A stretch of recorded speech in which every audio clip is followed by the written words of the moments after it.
for CVM News at noon for this Monday, June 29, 2026. I'm Amoy Harriet.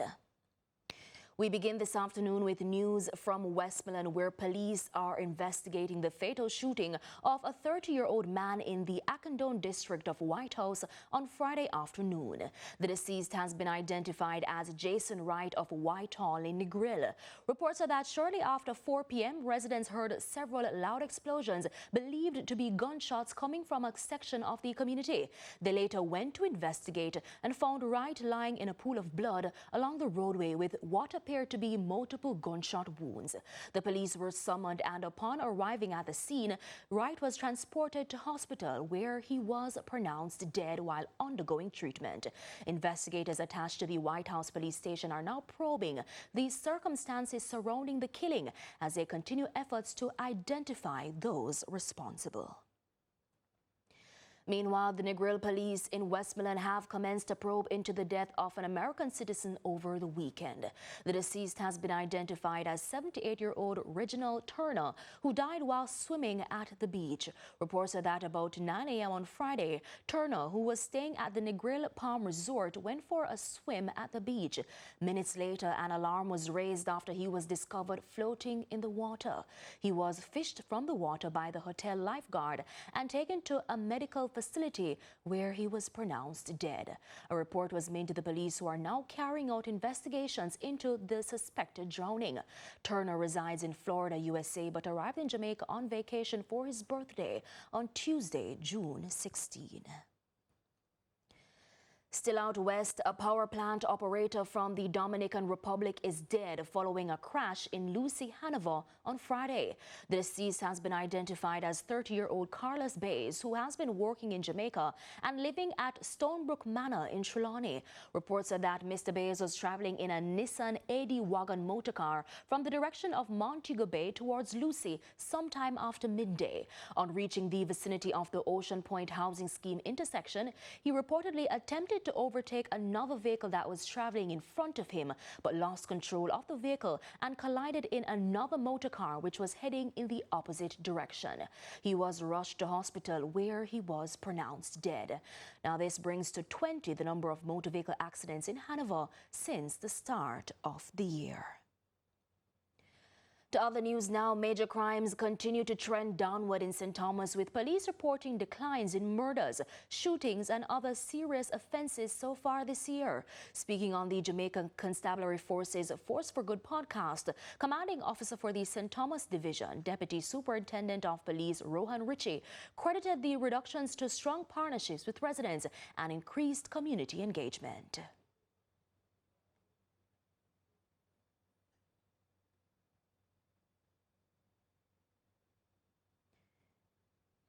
And they're buttressed by strong support from the general citizenry.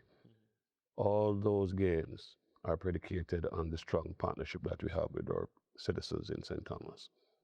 We believe that partnering with our people is the primary focus of our strategy.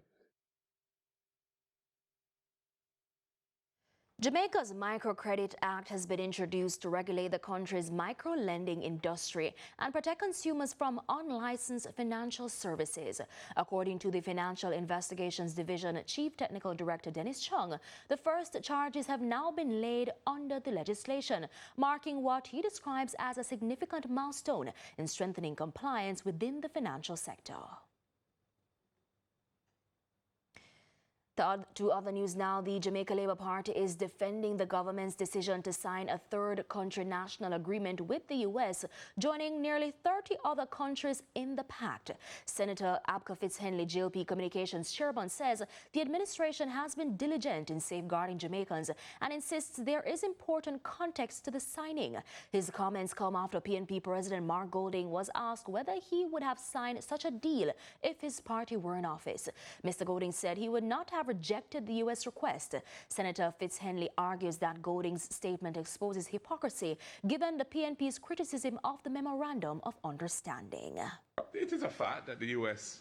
are a close ally of ours and have been very helpful to us in many ways, including after Hurricane Melissa. And if they have a a serious problem and they're asking for our assistance, I wouldn't lightly ignore that or reject that. It must be said that the untruthful narratives injected into the conversation by the opposition PNP is immature, unbecoming, and disappointing. The fact is we live in a dynamic world, a global village where when developing countries face crises, including hurricanes, our people are, from time to time, the major beneficiaries of significant assistance from our partners, including the United States. Likewise, the issue of immigration, including asylum seekers, is a problem facing the USA, and they have turned to their partners, including Jamaica, for assistance. And it's in the public domain that approximately 30 countries, including Poland, Ghana, Panama, Mexico, and Guatemala, have inked MOUs which pertain to assisting in the transit to their home country of asylum seekers.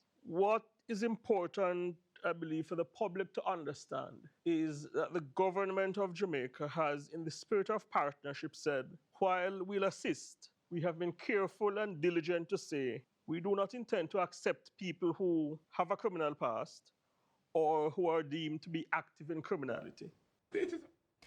A community-based initiative is seeking to strengthen families by encouraging more men to become active fathers and positive role models.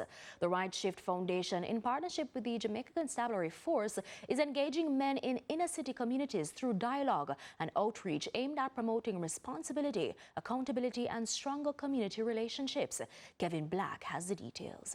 Executive Director of the Right Shift Foundation, Kevin Wallen, is partnering with the Jamaica Constabulary Force in inner-city communities to encourage greater responsibility among men, particularly those not actively involved in fatherhood or positive community roles. The initiative aims to promote accountability, strengthen community ties, and inspire men to become more engaged and supportive figures in the lives of others. Speaking in an interview with CVM News, Wallen outlined the need for practical community interventions and greater support for father figures and male role models. I've always been one of the ones that sit down and say fathers, they don't get the justice that it deserves.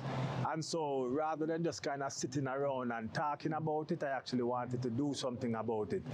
So when the opportunity came and I started to work with the police, I then decided to, you know what, let me work with them to identify fathers within the inner city communities, fathers within the schools, a father that go and do some coaching on the side, you know, so all of these fathers, the unsung heroes. Wallen also emphasized the importance of community partnerships to deliver practical support and conflict prevention in inner city spaces. Well, the idea, you know, is that I want to see more conversations like this in the communities. And so there's all of these different stakeholders that are going into the community with the police, having these conversations. And they're not only having the conversation, but I feel like they're offering, the gifts that they're offering can be taken and utilized by the community right away. He is also urging men to take greater responsibility in their children's lives. It doesn't matter what your baby mother thinks of you, it doesn't matter what anybody thinks of you. Their confidence is shaken when you're not there. Everything about them is different. A lot of these girls are running into the arms of older men. Is them father them trying to find? It's that stability, it's that steadiness that they're trying to find. Kevin Black, CVM News. Police suspect that a vehicle involved in a deadly crash along the PJ Patterson Highway was the getaway vehicle used in a break-in at a business establishment in Red Bank, St. Elizabeth on Saturday morning.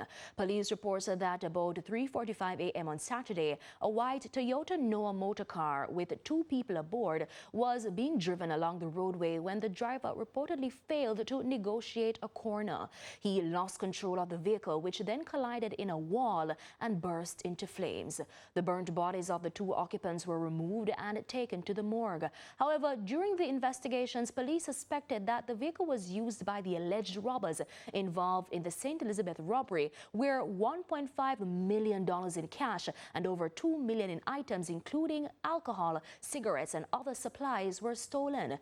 Debris of broken bottles resembling what were among the reported stolen items were observed on the crash site. It's time now for a break, but stay with us or a live interview when we come back.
Welcome back to CVM News at Noon. There's controversy in the education sector this afternoon after reports emerged that some students at the Ascot Primary School in Portmore who performed poorly on the primary exit profile PEP exams were not allowed to wear gowns during the school's graduation ceremony.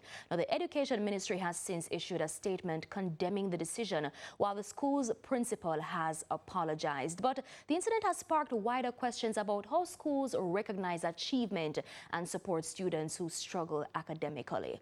Joining me now online is President of the Jamaica Association of Principals of Infants and Primary Schools, Lieutenant Colonel Paul Scott. Good afternoon, Sir Scott.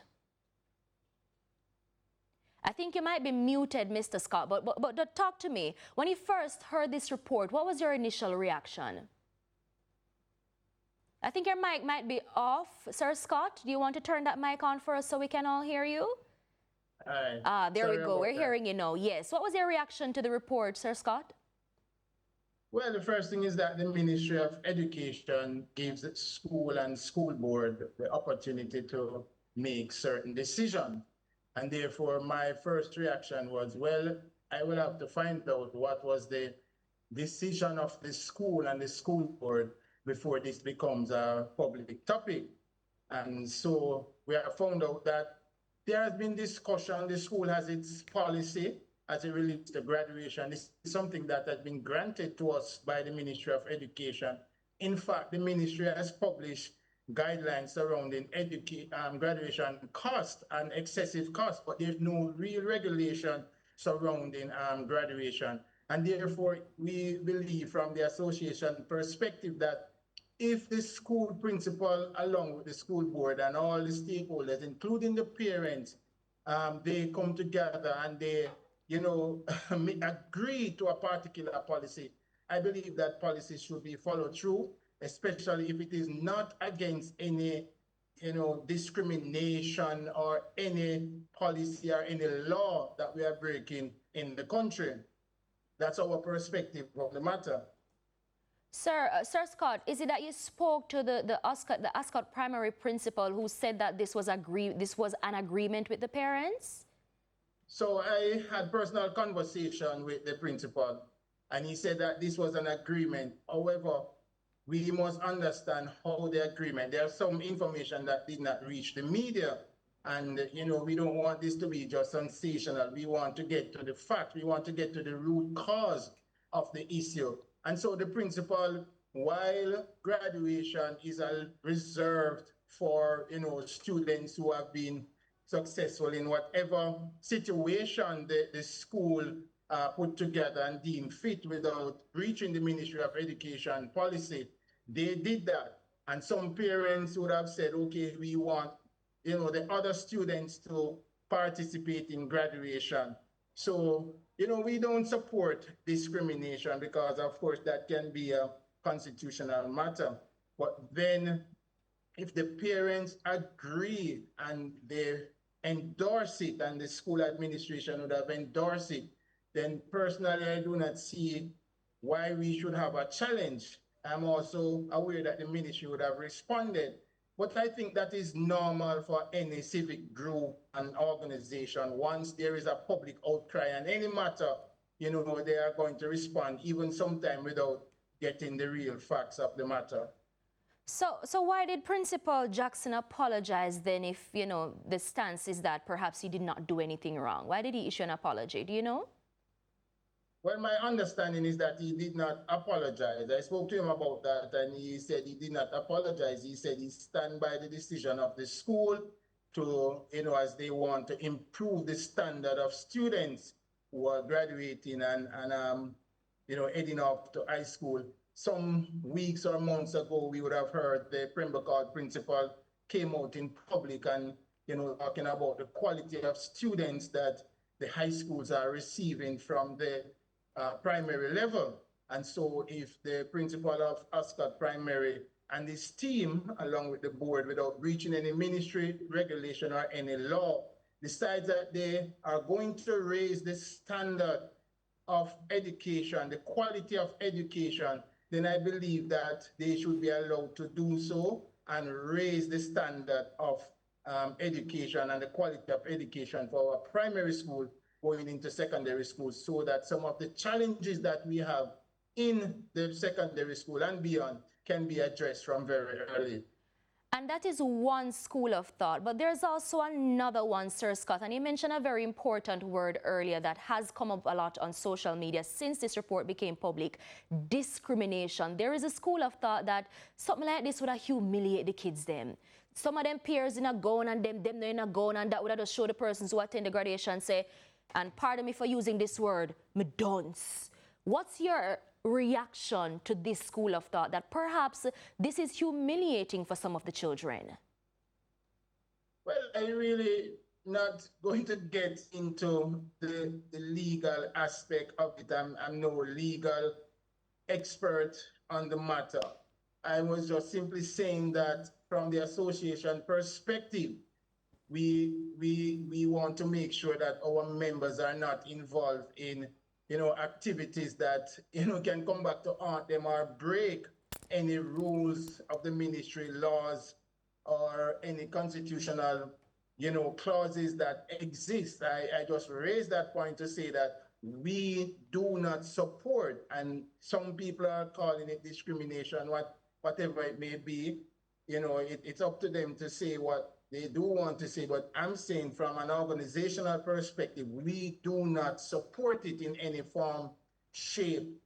However, this matter, if it is something that was agreed on by the stakeholders, it's different from when the school, I believe the school is imposing a guideline or a policy that would amount to discrimination.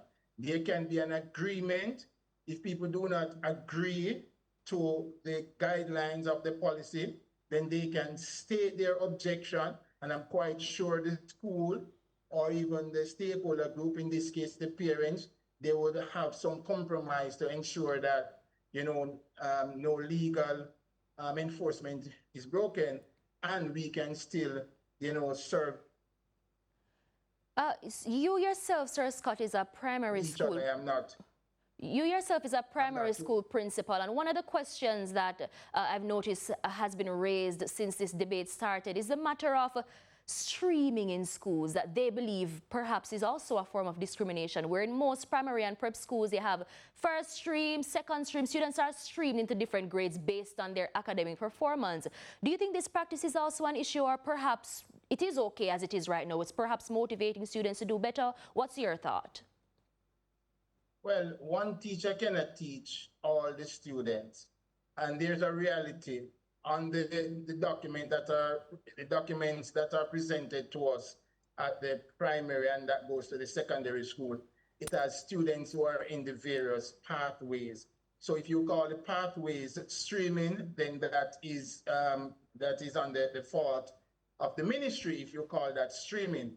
However, we in the primary and the secondary schools, when we get the students according to the pathways, we have to prepare and design intervention for those students. Most naturally, they are going to be separated within the school, not separated from the school, but separated as it relates to the various intervention, instruction, and strategies that will be used to ensure that we address all the educational challenges of the student and ensure that we get students at the highest quality of education. And just before you go, Sir Scott, as you're wrapping up, earlier you said that there's no real regulations from the ministry outside of graduation costs. In 30 seconds, what would you want that regulation to look like? Well, I'm not saying that it should be regulated. Schools have what we call school boards. Also, also from the perspective of the Ministry of Education, there is what we call the Regional Education Office. They too provide guidelines and compliance activities. So I don't know what a guideline, a graduation guideline should look like. But if you are going to take away everything and every decision from the school board and from the school principal, I'm not sure also what operating a school would look like. All right, thank you so much, Lieutenant Colonel Paul Scott, President of the Jamaica Association of Principals of Infants and Primary Schools. Thanks so much again, Mr. Scott. Thank you for having me. We go now to news overseas, where the search continues for any remaining survivors of the powerful twin earthquakes that struck Venezuela, where the death toll has surpassed 1,450. Now, this comes at the critical 72-hour window for rescuing trapped victims following a natural disaster has now passed. Here's France 24 with the details. Residents who made it through finally coming to terms with the scale of the devastation as they count their blessings. Susanna recently retired from City Hall and lived on the 4th floor of this building in Caracas, which partially collapsed. She was helped to safety by neighbors who guided her through the rubble. While she's now hoping for a place to stay, she started to make peace with everything she's lost. What saved me was that I left the bedroom and went into the living room. Right then, the shaking started. I stood under the pillar and watched as the kitchen and the bedroom collapsed around me. Everything just kept collapsing, everything. And I kept saying, oh my God, Lord, stop this. La Guaira was the hardest hit area in Venezuela. Since Wednesday's quakes, locals have been taking matters into their own hands to locate the missing. Anguished families continue to plead for the necessary tools to help clear the rubble. We want support. We want heavy machinery. We want to take our family members with us. I'm not the only one in this situation. They're almost not going to let us in here anymore. They haven't helped us clear the rubble. While local residents have expressed frustrations with the government's slow response in the quake's aftermath, the operation appears more organized after international rescue missions arrived Sunday en masse. It's time now for a break, but stay with us. Sports is next.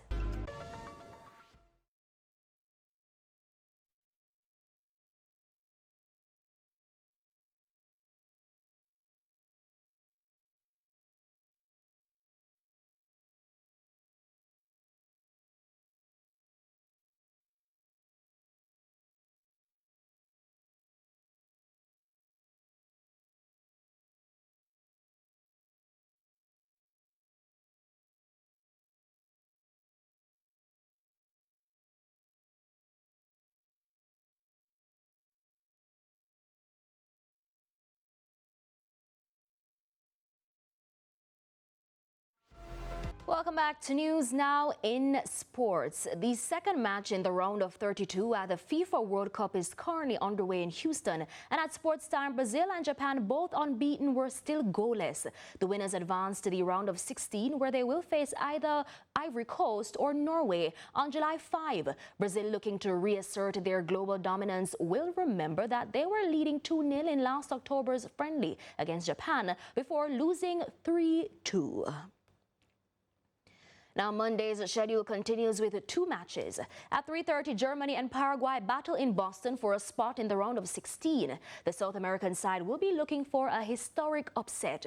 In the last match of the day, kicking off at 8 p.m., Netherlands meet Morocco in Monterrey, Mexico. The game between number 7 ranked Netherlands and 6th ranked Morocco serves as the highest ranked matchup of the entire round of 32. The winner will set up a round of 16 date against Canada on Saturday. To other news now, West Indies captain Hayley Matthews is well aware of her team sliding through the back door into the ICC Women's T20 World Cup final, coming off their loss to Ireland and praying for England's win over New Zealand.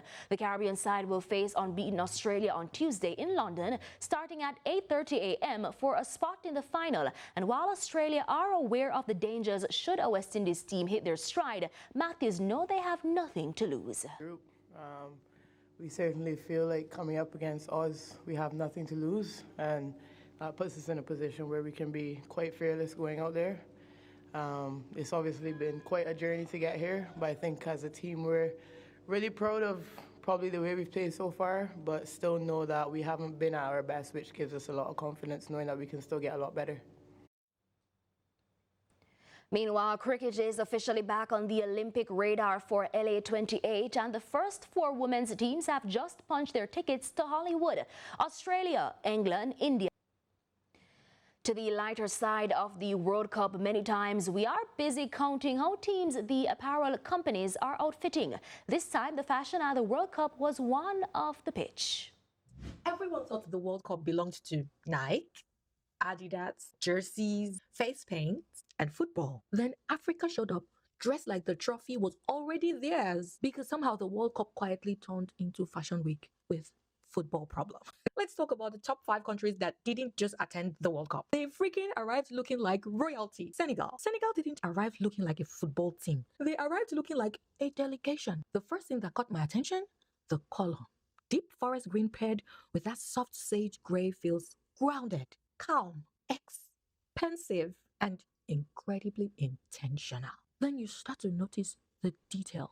The vertical embroidery running down the front of the tunic, the clean mandarin collar, the elongated vest layered over the shirt, the custom initials embroidered into the cuffs. This is cultural confidence. Saudi Arabia. Saudi Arabia is one of those countries where the outfits doesn't need to struggle. It just enters. That white thobe gives that clean ceremonial elegance. Then the red and white utra brings the identity. Then the black agal holds everything in place like the final royal signature. What I love most is the uniformity. I mean, it doesn't look like matching outfits. It looks like history.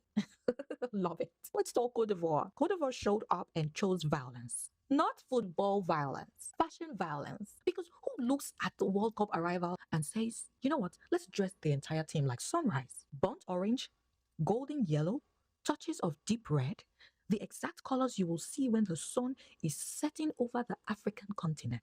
Paired with clean ivory trousers and crisp white shirts. The coordinated green travel bags, the orange backpacks, then they turn around. That elephant embroidered across the back, which is perfect because the elephant is one of Cote d'Ivoire's most powerful national symbols. This looked like a nation carrying its flag without ever needing to wave it. Democratic Republic of Congo waited 52 years to return to the World Cup, and they dressed like they had 52 years of fashion statements stored up somewhere. The first thing you notice is the black. Not because it's safe, because it creates the perfect backdrop.